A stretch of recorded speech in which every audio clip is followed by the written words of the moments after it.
Quite a bit. I don't believe any of it. Okay, far away. First off, Peter, a writer in your own sort of right, preparing fantasy over science fiction. Probably. Well, I do. Hopefully we're going to get my One, I don't even have an O level in physics, chemistry, or biology. And two, fantasy is more fun. You can play more with fantasy. Personal opinion is that fantasy came first. Science fiction is a youthful offshoot of fantasy genre. And that's of course because I'm working in the classic style, and people like Arthur C. Clarke are these Johnny-come-lately whippersnappers. Oh, what a good job he's doing. Arthur paid you to say that, didn't he? Right, no,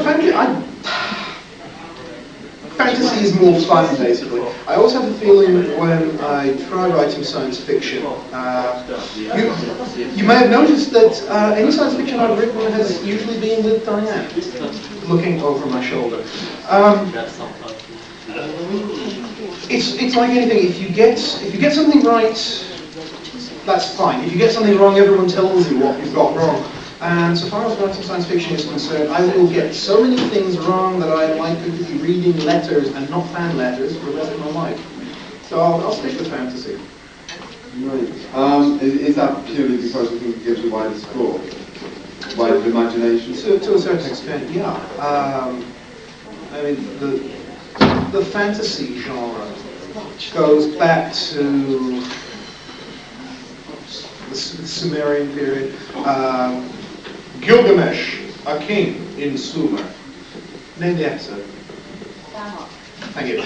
Yeah, right, you know. I found myself wondering though how the sales of Homeric hymns stepped up amongst the Trekkies and Trekkers after that was broadcast. No, the fantasy genre seems to me to cover a wider field than the science fictional one. For instance, if you say, I'm writing a fantasy novel for somebody, their immediate thought is swords, flowing robes, possibly dragons, possibly elves, that sort of thing. One of the fantasy novels I'm working on at the minute involves long floppy wigs, big floppy hats, feathers, and Charles II. This is Captain Blood. This is Colonel Blood, different chap. Promotion. Yeah. Yeah, I mean, Diane keeps saying you should have this line running throughout the book where people keep coming up to Colonel Blood and saying, Captain Blood, and says, no, you mean my brother in the Navy. But fantasy in a modern setting, the present American focus for urban fantasy, elves in New York, God help us.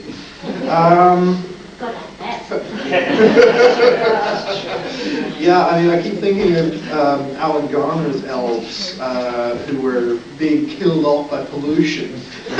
Elves getting off 747 at John F. Kennedy and going, it's for a very short book. But you know, science fiction always seems to be sort of the future, and the past doesn't count. I'm sure I'm wrong on this, but it's the way it seems to me. I prefer mucking about in all sorts of periods of history, made-up periods of history, other people's periods of history. And I don't need to know what I'm talking about, basically. I just need to sound like I know what I'm talking about. And since I am now, 11 years into being a professional liar for pay, if that's what my mum says, I'm getting quite good at it. Pulling the wool over people's eyes is great fun. You grasp the sweater like so and lift. Well, you were saying there how kind of you've more or less set that in the 17th century. Yeah. Because that's an area you've actually looked at, you've researched. It's a weird period in history. Magic and science were absolutely going hand in hand at that period. Charles II, for instance, we all know Charles II, the swarthy man 2 yards high would think nothing of walking 10 miles after breakfast. Kept him fit, and it kept the questions his counsellors wanted to ask him down to a reasonable level. His attitude was that anybody who was willing to walk 10 miles with the king just so as to have the king's ear after the walk obviously had a question worth asking. Anybody else who sort of waited behind in Whitehall Palace? Well, they were not terribly interested. No, Charles II was the chap who founded the Royal Society, with people like Isaac Newton tearing around the place, throwing apples at people, was his name. He was also the man who paid one Dr. Goddard of Oxford University £2,500 for the recipe for Goddard's drops, which was one of those cure-alls that popped up in the 17th and 18th centuries. Dr. Goddard's drops was an elixir derived from the moss which grew on skull bones dug up from damp graveyards. Right? £2,500 in 1662 is now somewhere around about £750,000. And what Charles II did with this was to change the name to King Charles's drops and presumably jack the price up considerably per bottle. It was rather unfortunate that it was one of the medicines his doctors gave him on his deathbed. I don't know whether it hurried things up or not, but certainly it didn't help. But there you go. On one side you've got the Royal Society, you've got Newton's laws of physics, which still apply today, and on the other side you've got people grubbing around in graveyards, scraping bits off bones and all the rest of it. And of course witches and wizards and warlocks and... oh, it's marvellous. When you mentioned Sir Isaac Newton, you've introduced him in your new book as well? N, yes. N, not Q. Not Q, N. Yeah, Blood's Ruby. I'm writing this as a James Bond novel. Pierce Brosnan would do actually rather well as Colonel Blood. He would look very good in a long wig. Timothy Dalton, however, would have to play Charles II. I don't know if anyone here has seen, it pops up occasionally, late night movie on one of the Sky movie channels. The King's Whore, I think it's called. Set in the same period, 1660s, in Sardinia or somewhere similar, but in which Timothy Dalton is playing some petty Italian king in the same sort of costume, the long, full-bottomed wig, the little mean Charles II moustache, the laces, the ruffles. He looks great. He would make a superb Charles II in this movie. First, I have to write a novel, of course. But when you're dealing with a situation where characters like this are tearing around, making up the plot is quite easy because you've got the character already available. Colonel Blood was real. Historical character. He was everything. He was a secret agent, a spy, an assassin, a covenanter, a man who tried to capture Dublin Castle and got it rather wrong. His research revealed that the guards at Dublin Castle were not well paid and usually hungry. So he and half a dozen of his associates invested in loaves of bread, which they then threw at the guards on the assumption that they were so hungry that they would go grubbing for the food so that Blood and Company could nip into the castle. It didn't work, and he spent the next 6 months on the run. This is also the man who was trying to assassinate the Earl of Ormond, Lord Lieutenant of Ireland, chap who had taken away Blood's family lands because Blood had been given the land during the parliamentarian period, and after the restoration of the king, everything went out the window. Instead of shooting him or knifing him, Blood captured the Earl of Ormond, took him to the official gallows at Tyburn, and was intending to hang him. Needless to say, Ormond was rescued and Blood spent the next 6 months on the run. He spent lots of his time on the run, actually. And this is the character you've chosen as your hero? This is the hero, yes, yes. My name is Blood. Thomas Blood.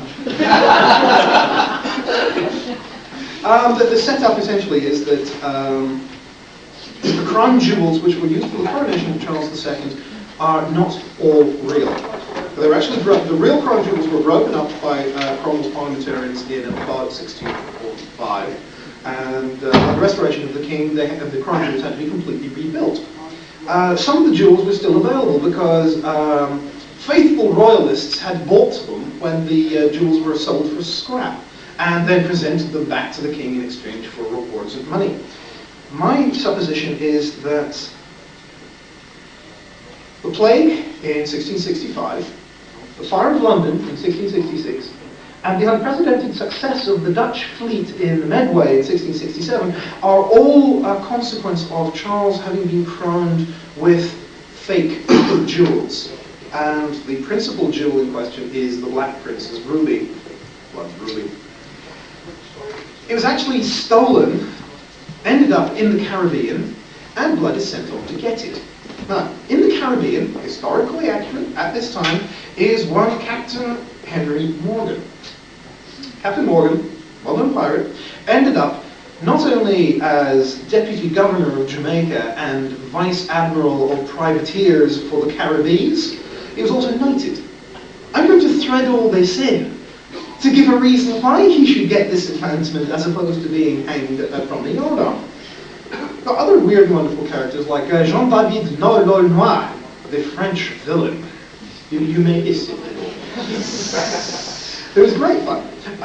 He was the sort of person whose idea of persuading people to talk and tell him where their treasure was hidden was to pick one of half a dozen of them, cut the person's heart up and eat it in front of the rest, and then say, "Now where's the money?" Right, now everyone knows that pirates have parrots sitting on their shoulders. Why, if you really don't want to put up with parrot poop down the back of your coat, do you do this? My reasoning is that parrots can be taught to remember things. Important themes for a nautical novel are being able to remember the words of the spell to summon up a wind to drive your ship in the direction you want it to go. So, your parrot is a tape recorder. Your parrot is also a winged, two-eyed spying device. You look into your pot of rum, and in the reflection you see what the parrot is seeing. Makes perfect sense to me. Of course, Jean-David Noir, the French villain, has a different sort of familiar. He has a 15-foot tiger shark. Which does not sit on the shoulder. Which doesn't sit on the shoulder. Not much. No. But, well, what he actually uses the shark for is to enjoy the death of his enemies more, because he exchanges consciousness with the shark when he shoves his enemies over the side. Much more fun that way. So the shark is intelligent. He was thinking about Molière. Molly who? Yeah, but there you go. The characters are real. They existed in history, not in fantasy. And it's just that they're appearing in a fantasy novel that they get this weird slant put on them. The James Bond side of things is lots of fun. Because you've all seen Bond with a laser in his Rolex, rocket launchers in his Aston Martin, etc., etc., etc. Now, historically accurate weapon was a 10-shot repeating breech loader flintlock. It worked like this. In the buttstock were two tubes, one containing powder, one containing ball. Through the breech was a solid cylinder of metal with drilled out recesses, one for ball, one for powder. Through the middle of it was a tiny magazine for fine powder for the priming. You fired the gun, boom! Then you put it muzzle down, let gravity do the work, turned the handle in the breech. As you wound it back, ball dropped into the recess, powder dropped into the recess. Ball dropped into the breech, powder dropped in behind it. Breech was sealed off. The weapon was cocked, primed, sealed, ready to go. Boom! 3 shots a minute with a regular flintlock, something like 10 shots a minute with this baby. This is a real gun. It exists. I've seen it in the Daimler collection in Lincolnshire.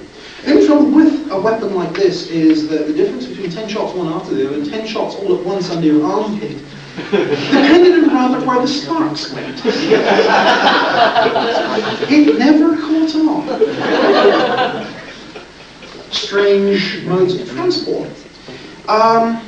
Running between Dublin and Holyhead now, courtesy of Stennis Sealing, is the Sea Cat.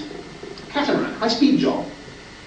1665, Sir William Petties was running a catamaran between Dublin and Holyhead, and it was so fast that he laid his entire estate in a bet against anyone who could outsail his ship. Nobody took him up on it. It was this fast. His ship and the Royal Mail Packet, one of the fastest sloops in the fleet, left Dublin simultaneously on a Saturday morning. The Royal Mail Packet arrived in Holyhead after a fairly rough transit on Sunday morning. There was no sign of Petty's catamaran. Oh dear, it sunk. How sad. No, it had actually arrived on Saturday late afternoon, dumped the mail, and was on the way back. Right. I don't need to pick stuff up, but This sort of things you're saying here, just how much research do you go into, and how much do you try and include? That is the trick. It's not putting it in, it's reading it out. Diane and I have recently bought the complete Samuel Pepys diaries, 12 volumes of 300-year-old scabbers gossip. Wonderful stuff. And it's all in this. The diaries have 10 volumes of diaries, a companion and an index. And one of my other interests is military history and firearms, and the guns, for instance, that I mentioned, pop up in firearms books. The costumes pop up in the military history stuff. It's an extension of a hobby, basically. And it's with making use of information that I've learned for a long time. Does this stem from you when you were actually in university life? No, actually, I've been interested in the military side of things much longer than that. It goes right back to when I could first afford to buy one of the Tamiya 135th scale model tanks. Ones with the enormous boxes that suggest the kit is going to be a great deal bigger than it actually is. And after that, well, 2.5 years in the Royal Air Force did teach me what the military works like. Yes. No. But no, it's a hobby. I'm actually being paid for making use of information that's up here already. The funny part is that I've never been able to make use of stuff that they put me through at school, which is just as well, all things considered. Well, of course, as you were saying earlier, how you prefer fantasy over science fiction. Yeah, because I do not have a scientific mind. Yes. As my O-level results can prove. But it must be a strange mind to come up with these ideas, you know, kind of strange is very polite. Peculiar is the word most people. Yeah, no, when you come across a character like Colonel Blood, it's surprising that he hasn't been used before in a fantasy setting. George MacDonald Fraser wrote a book called The Pirates, with a Y, about 10 years ago, in which he used Colonel Blood as a sort of anti-hero or sort of comic villain. But while The Pirates is a fun book, there's a definite feeling about it that MacDonald Fraser's editor was not telling him to control himself a bit, because there's reference made to the Warner Brothers special effects tank, to Errol Flynn, to Gucci boots, to Helena Rubinstein face cream, etc., etc., etc. It's a very peculiar book. I get the feeling that MacDonald Fraser got away with it simply because his editor said, "All right, George, we'll let you write this piece of nonsense, just get the next Flash one in on time." But no, but Colonel Blood has been seriously underused.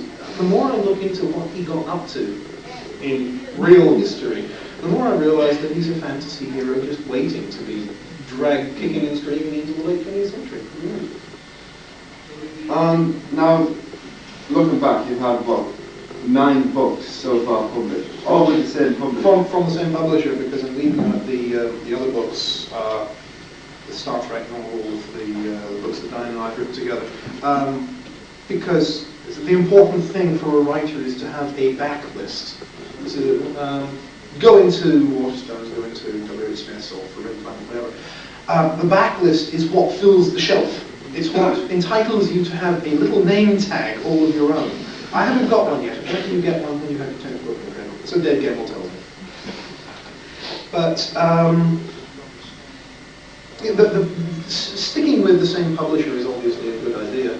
I've seen people flip to and fro trying to get better deals here, better deals there.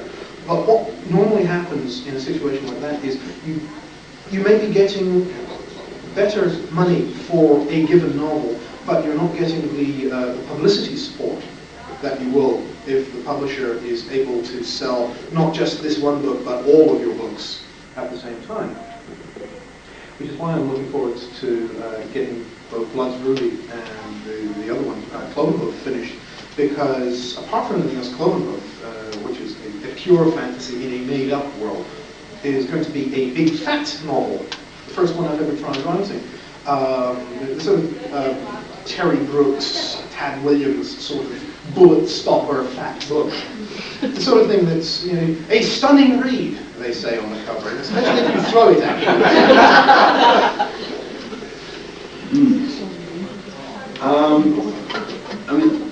stayed with the same publisher since what? Your first one, Baltimore? 83. 83. Why did you stay with them when, what you were telling me earlier, they made you rewrite it so extensively? Well, they only made me rewrite the first one. There's been editing work, obviously, on the other novels, but the more I think about it, the more I think I was being given a sort of little test to see whether or not I was going to be a one-shot wonder or I'm going to be a professional writer who would take editorial advice. And there's the feeling of, well, if you look at a book as being your newborn child, and you present it to your editor and wait for admiration, and what the editor actually says is, well, it's a cute baby, but the legs are too long and the arms should be screwed to the earlobes. That way it's more eye-catching. Okay, right. After the initial shock wears off, you start to think, they're actually testing me on this. Am I going to run away screaming, saying, not one word will I ever change their mind? Or am I going to sit down and pay attention to someone who's been in this business longer than I have, knows what needs doing to a book to make it more appealing to the reader? And am I going to sit down and I'm going to do this? Am I going to do it in time? And I sat down and I did it. What they wanted to do with Warsport was to take the whole of Chapter 3 and some of the events in Chapter 4 and transpose them to, I think it was Chapter 6 and halfway through Chapter 7, with the idea to maintain the suspense of what's going on a bit better. So, at that time I was still using a typewriter, so it was rather harder work than just shifting things on a computer screen. But I cut and paste the stuff, read it through, and realised that, yes, actually, she's right. It works better this way, because people are going to be on tenterhooks right through Chapter 5. Is he dead or isn't he? Well, of course he's not, because we have to get to the end of the book and go to the next one. But you can't tell, basically. So I rewrote this, sent it back in, they were very pleased, after a little bit more polishing, a polyfiller and sandpaper to cover up the cracks, basically. The book came out in 1983, and hasn't been out print since. I must have done something right. And it was, what, 3 books you wrote before you actually went professional? Yeah. In other words, check your job in. Well, I used to work for Her Majesty's Customs and Excise and VAT Enforcement.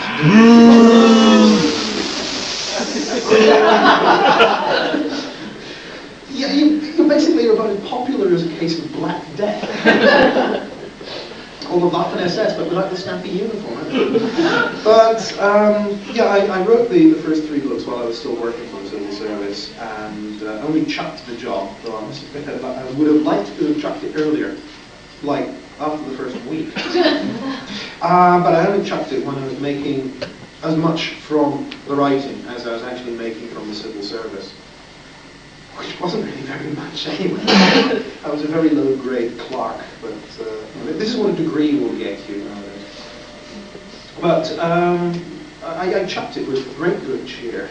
Then zipped off to the States, married this one, got my foot in the Star Trek door, and haven't looked back since. It's great. You say it took me to Star Trek, though. Did you actually watch or read anything before? Oh yeah, I like Star Trek a lot. Funny thing was, it's going to sound a little heretical, I like Star Wars better. The ships are bigger and spikier.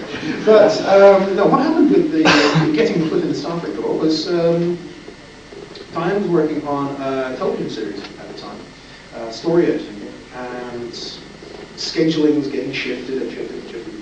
And at the same time, she was writing, or supposed to be writing, the sequel to My Enemy, My Ally. What eventually happened was that the TV series popped just as the editor at Pocket Books started getting very pushy. And since Diane was actually on site and taking a weekly paycheck from the studio, that had priority. So I had a phone call from Diane's agent, who is now my agent. We gave each other literary agents as wedding presents. The ribbons looked very fetching. What Don said to me was, Peter, are you busy at the minute? I said, ooh. But you are still a writer, aren't you? Yes. Help your wife, damn it. So instead of Diane writing The Romulan Way all by herself, we had the contracts redone and we wrote it together, chapter about, in 16 days. Yeah, not bad going. Spent 4 weeks on the New York Times bestseller list. Again, must have been doing something right. But having, again, proven myself to be a professional writer, and one who could not only write, but write under pressure at high speed and well, that was when I got the chance to write Rules of Engagement. I haven't written any further Star Trek stuff because I haven't had a good idea for a Star Trek story since then.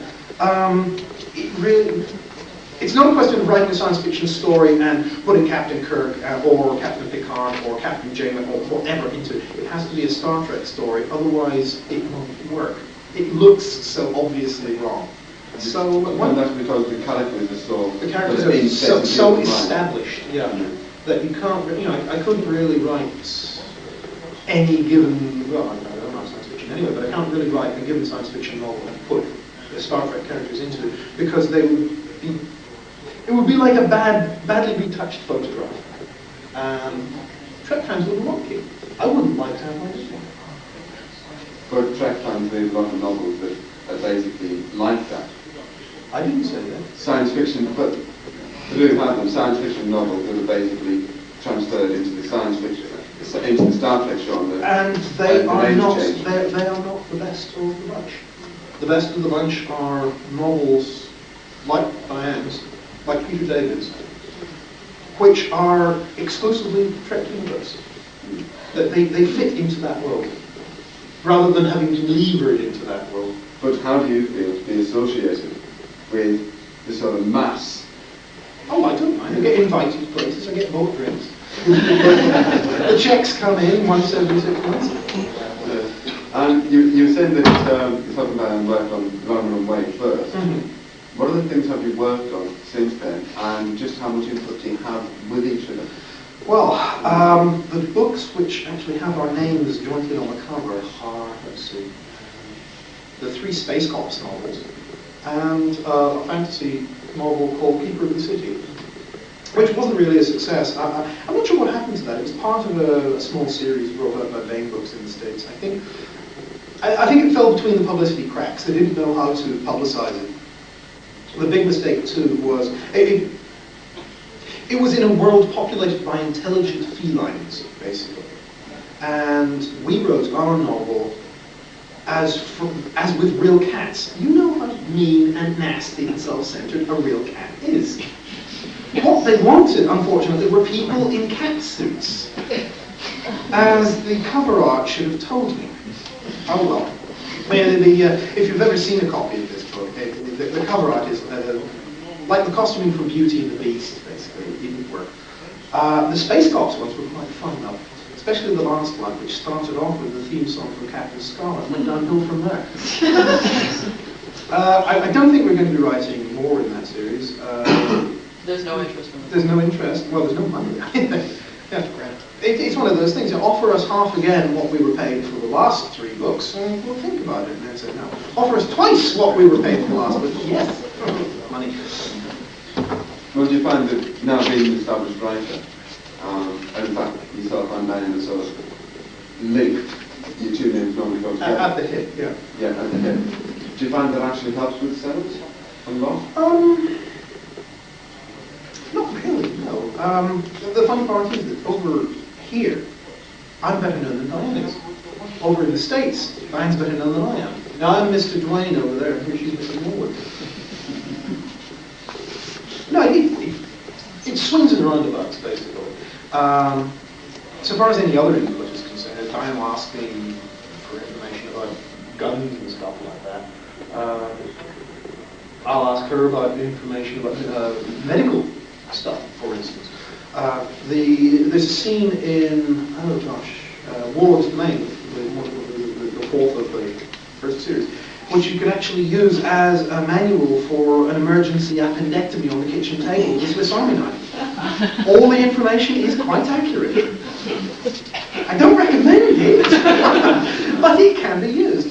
So you seem to have, you mentioned sort of military quite a bit. Are you seen as an expert in that field? To a certain extent, yeah. I had a phone call from Catherine Kurtz last week asking me for information about the SAS, about what sort of helicopter they would use, about what sort of guns they use. I thought everyone knew that. Heckler and Cox. Cocklers. Cocklers. Heckler and Cox. Yeah, those things. little squiddy thing. But it's actually rather fun to have, to be able to make use of a hobby like that. I mean, I had a phone call, a fax about 3 years ago from Terry Pratchett, no less, asking for information on what armour looked like, a horse armour looked like without a horse in it. That actually ended up in Lords and Ladies. That little sequence from Magrat is running through the armoury of the castle. A tiny little bit of description, but that was thanks to me. It's great. No, it's one of those things, if you've got a piece of apparently useless information that's going to be useful to somebody, it's very nice to be asked about it. Something that you mentioned, Terry Pratchett. You actually interviewed him at the Worldcon as well. Yes, I did. Yes. And he managed to make a success in finding his niche. But you're still sort of... I'm still thrashing around, yeah. What sort of niche would you like to find? What do you think would be your niche? Profitable, successful. On time? On time, yes. On time is good. I have to find that one yet, too. I don't know. It's one of those funny little things. I've got this little daydream that I don't want to be sort of known as a military fantasy writer or sort of fantasy writer.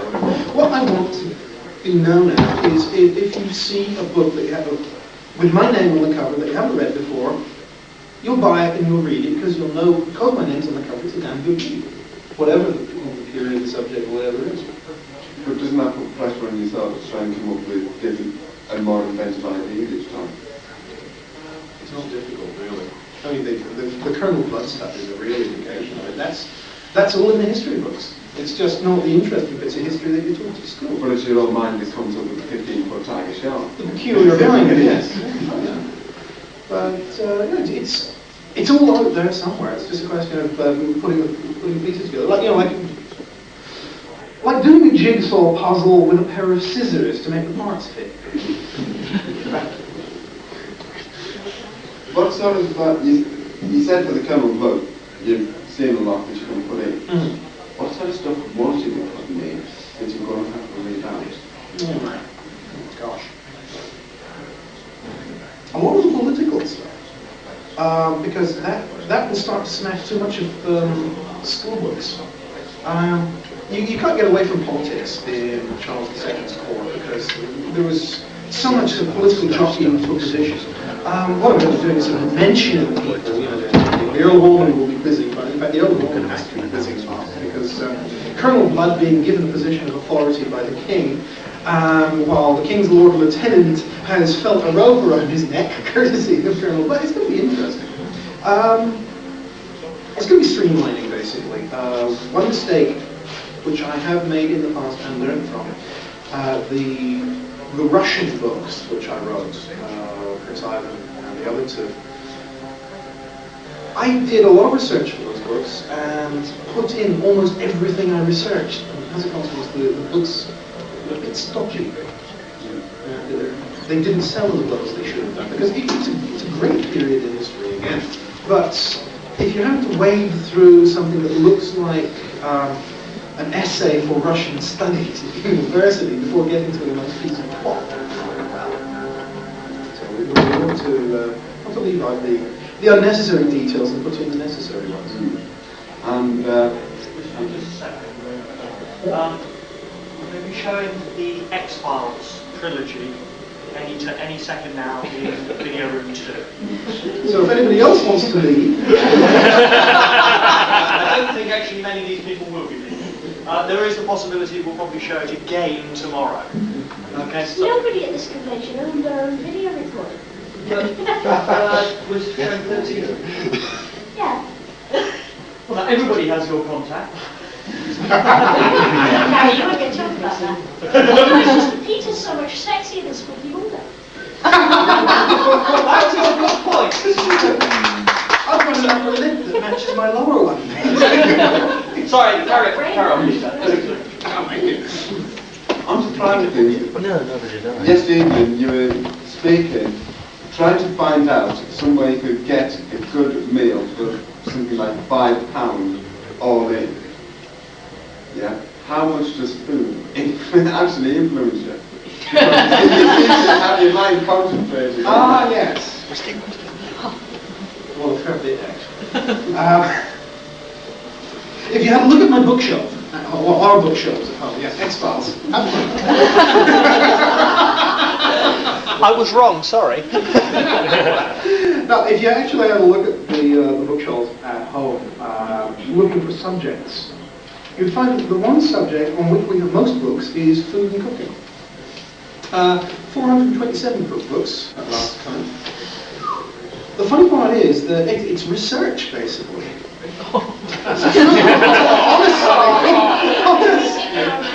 Honestly, This is what I'm about. I believe me. No, seriously though, when you're writing about the Russian stuff again, if you're trying to get under the skin of a culture that you're not familiar with, have a look at what they eat and why they eat it.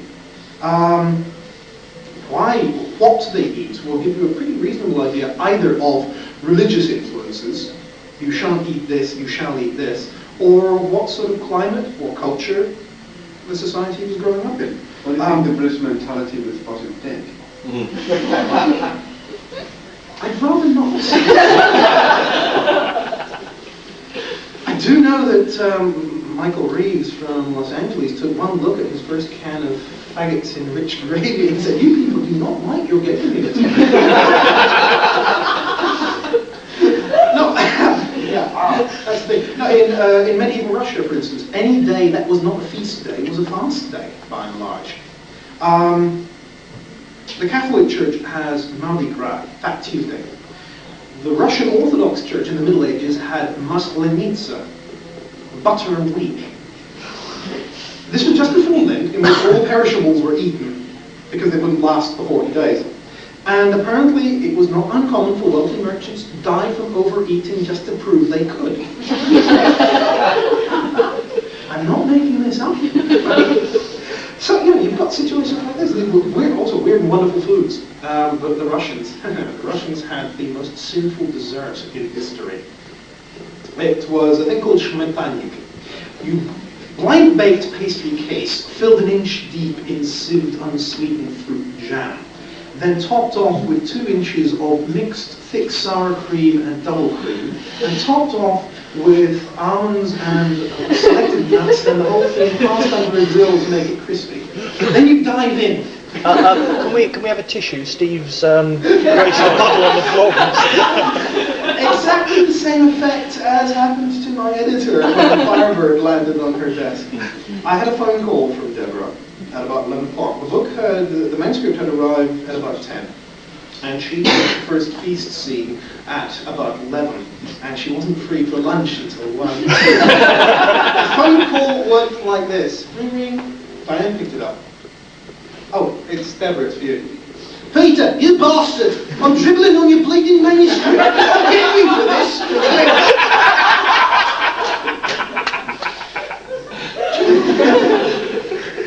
Yes, food does have a reasonable influence on the way I write. It's one of those simple little things. I've read somewhere a long time ago that one of the ways to get into Dickens's characters is to read the scenes where the roast goose and the claret are going down. Not everybody has married the princess, beaten the dragon, led the army to victory, but everyone sat down to a meal that is so good that you bore your friends with it for weeks afterwards. That's one way really to get under a character's skin. Give them a good dinner.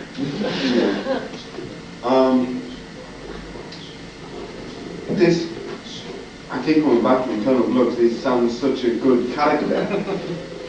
Will there be another one? Oh, I mean, you haven't actually finished the first one yet. No. Yeah, there's going to be a whole series. Nice. For heaven's sakes, yes. Thunderblood, Goldblood. It's going to be like sharp all over again. Bloodsfinger.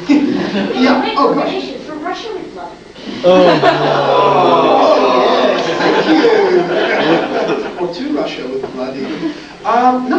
Again, the sort of scattergun research that I did has given me all sorts of interesting things going on. In Germany, at that time, they had just finished the 30 Years' War. The 30 Years' War, mind you, was so nasty that Germany did not actually completely get over it until Bismarck's unification in the 1870s. That was a mean war. Putting a character like Blood into the middle of that, fascinating, because all the little German princelings who were not totally insane were dabbling in things and turning into werewolves and all that sort of carry on. Yes, great, super. There's going to be a novel set on the borders of the Ottoman Empire in which Blood runs into a lady, Countess Elizabeth Bathory. You might know her. Yeah. I mean, she didn't die. Vampires don't. They just pretended to be taken out of the locked cell and buried. The Ottomans are great fun. In Russia, to Russia with Blood, you have Mad Tsar Alexis III. Crikey, yes, super. All these historical characters, all you need to do is put a fantasy twist on them, and then all of a sudden they're new and original. No, they're not. They're just as loopy as ever they were. It's just that all of a sudden they've escaped from the dry as dust history books. Now, being interested in history, 17th century, medieval, you're also interested in World War II. Why not transporting the look into, you've already mentioned Germany, into maybe the middle of the Blitzkrieg? Difficult to say, but I mean, there's definitely a fantasy novel, several fantasy novels for World War II. Catherine has already written one. Lancelot? Have you ever read it? No. Well, the Nazi enthusiasm for the occult leaves them wide open to study this. But I wouldn't try shifting Colonel Blood into it. I completely know the character entirely. I've just been given 5 minutes to. Is there any questions in the floor at all? I noticed one of your space options, first time you get the actual smell of It was in there. Oh, I was going to say, have you spilled something? No. Do you think that's not food and everything else? Texture, aroma. Yeah, oh gosh, yes. Anne Cowley says that she can't read more than about a chapter of my books at any one given time because the texture is so heavy and overpowering. And I'm not just talking about death and destruction. It's just, she was very nice about it. She said it's sensory overload for someone with a bit of imagination. I don't mind that at all. It means I'm doing the job right. I mean, the smell of the armor, the smell of a powered armor, a suit of powered armor that hasn't been cleaned out properly. Anybody who's got into, I was going to say a fine suit, anybody who's got into a coverall that hasn't been properly laundered, all of a sudden you realise that yes, the sweat glands in your armpits were working that day. Now, when I was in the Air Force, we were stationed briefly at RAF Western Reagan in Dornford in 1976, the last hot summer before this one. And the bubble canopy of a Bulldog T1 trainer can reach 140 degrees Fahrenheit on a sunny day. At the end of a day's flight training, we were pretty well able to unzip the flight suits and send them off by themselves. I'm glad to be rid. Well, yeah, that sort of texture stuff. Recently,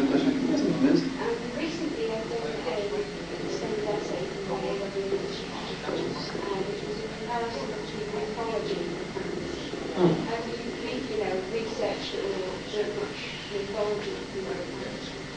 Did. Again, the problem with researching something so dense is that you can end up spending all your time researching and none of your time writing. Or, contrary-wise, being so taken with all the heavy, complex detail of something like Campbell's books, for instance, that you don't want to leave any of it out. And you end up, again, with a stodgy novel. Novels are supposed to be entertaining, not sort of world-shaking or anything like that. What Robert Heinlein used to say was, you're in direct competition for someone's beer medal. And the advantage that the novel has over the beer is that it'll be there tomorrow. But do they want the beer better? You have to persuade them otherwise. So you have to make sure that the book is entertaining. That's what I said earlier on. I want to be in a situation, 10 years, 15 years, next year, I don't know, where if you see a book with Peter Morwood across the top that you haven't read before, you'll buy that one straight away because you know it's good and fun. That's all I want to like. Oh yes, and the royalty checks. Anybody else? How did you get into writing? Cliche, really. Nobody was writing what I wanted to read. Well, that's one side of it. Also, Lynn Carter was getting paid for writing the sort of dross that he was producing at the time, and if he could get money for it, then so could I. Fongor of Lemuria? Yeah. I was in bed with Flu, and my father, who knew I was keen on fantasy. Yep. Who's Flo? No, not Flo, Flu. Oh, sorry. Snot are us, basically. And I was going through at that time the Mayflower, Michael Moorcock stuff, the Coram books and all the rest of it, and going through the Sphere Conan books. And Dad brought me back the Tandem Fongor of Lemuria books, which gave me a relapse. They were so bad. They are the only books that I have never actually sold on. I took them out to the woodpile and edited them with the axe. 4 pieces each. I just want to pop up the fridge and I want to food. I wouldn't want those books anywhere near food. Well, I knew I wasn't going to want to read them. They were seriously bad. The wanting to read something that wasn't in print and the discovering that something shitty was in print were, I think, the two guiding lights of getting me into actually writing it. Then, of course, there was the massive rewriting because at that time I think the polite word for it is derivative. If I was reading Conan, it would look like Conan. If I was reading Tolkien, it would look like Tolkien. Aragorn with rippling thews and a fur kilt was something really Oh! I'll have one. Yes! Calm down, Sharon. That's the woman who knows. But you know, it's one of those things that, looking back on it, there is definitely a spoof novel in there somewhere. Something like the dreaded Eye of Argon. Oh yes. The worst fantasy ever perpetrated on mankind. Oh honey, don't let me forget I have to call Paul and get For the turkey reading, yes. Oh god. That's a gobbler thing I heard. But the derivation thing has fortunately gone away now. After nine of my own, I've got, I suppose, what you could call Morwood style. The texture thing again. I've never covered up the fact that if you hit someone with a broadsword, it makes a mess.